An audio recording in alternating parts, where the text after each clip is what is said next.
The Hollow Universe of Modern Physics by Edward Feser. To say that the material world alone exists is not terribly informative unless we have some account of what matter is.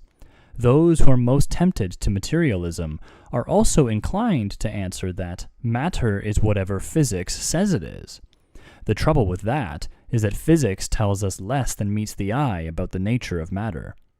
As Poincare, Duhem, Russell, Eddington, and other late 19th and early 20th century philosophers and scientists were keen to emphasize, what physics gives us is the abstract mathematical structure of the material world, but not the entire nature of the concrete entities that have that structure.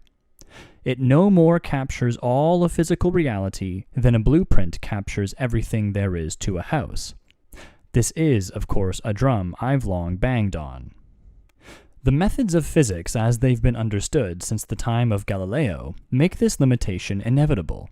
As philosopher of physics Roberto Turretti writes, while Aristotelian science favored loving attention to detail, through which alone one could succeed in conceiving the real in its full concreteness, Galileo and his philosophers conducted their research with scissors and blinkers. The natural processes and states of affairs under study were represented by simplified models, manageable instances of definite mathematical structures. The inevitable discrepancies between the predicted behavior of such models and the observed behavior of the objects they stood for were ascribed to perturbations and observation errors. The scissors and blinkers have to do with the way that Galileo and his successors ignored or cut away from their representation of the physical world anything that cannot be captured mathematically, secondary qualities, colors, sounds, etc., teleology or final causes, moral and aesthetic value, and so on. Thus, as Turretti writes, modern mathematical physics began in open defiance of common sense. Galileo expressed admiration for those who, applying this method in astronomy, had, through sheer force of intellect, done such violence to their own senses as to prefer what reason told them over that which sensible experience plainly showed them to the contrary. The point isn't that this is necessarily bad. On the contrary, it made it possible for physics to become an exact science. But physics did so precisely by deliberately confining its attention to those aspects of nature susceptible of an exact mathematical treatment. This is like a student who ensures that he'll get A's in all his classes simply by avoiding any class he knows he's not likely to get an A in. There may be perfectly good reasons for doing this, but it would be fallacious for such a student to conclude from his GPA that the classes he took taught him everything there is to know about the world, or everything worth knowing, so that the classes he avoided were without value.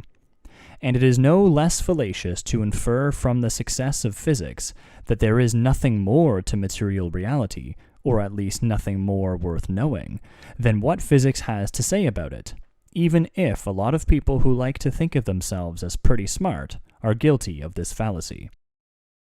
Moreover, to take modern physics' mathematical description of matter to be an exhaustive description would, as it happens, more plausibly undermine materialism altogether, rather than give content to it. In particular, it arguably leads to idealism. I briefly noted in Aristotle's Revenge how 20th century physicists Eddington and James Jeans drew this conclusion. Turretti notes that Leibniz and Berkeley did the same. Here's one way to understand Leibniz's argument, which Turretti finds in some of Leibniz's letters. Every geometry student knows that perfect lines, perfect circles, and the like cannot be found in the world of everyday experience. Concrete empirical geometrical properties are at best mere approximations to the idealizations that exist only in thought. But the mathematical description of the material world afforded by physics is also an abstract idealization. As such, it too can exist only in thought, and not in mind-independent reality. Of course, Leibniz's theory of monads already purports to establish that there is no mind-independent reality, so that perception no more gives us access to such a reality than physics does. The point of the argument of the letters, as I'm interpreting it, is to note that the abstractions of physics cannot be said to give us a better foundation for conceiving of the physical world as mind-independent. On the contrary, qua abstractions, they are even less promising candidates for mind independence than the ordinary perceptual world is. Berkeley adds the consideration that systems of signs, such as the mathematics in which modern physical theory is expressed, can be useful in calculations even though some of the signs do not correspond to anything. As it happens, I discussed this theme of Berkeley in an earlier post.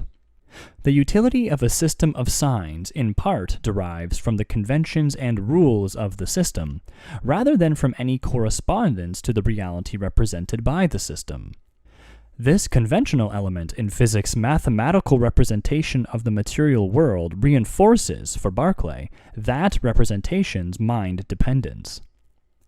To try to give content to materialism by identifying matter with whatever physics says about matter would, if this is right, essentially be to transform materialism into idealism, that is to say, to give up materialism for its ancient rival.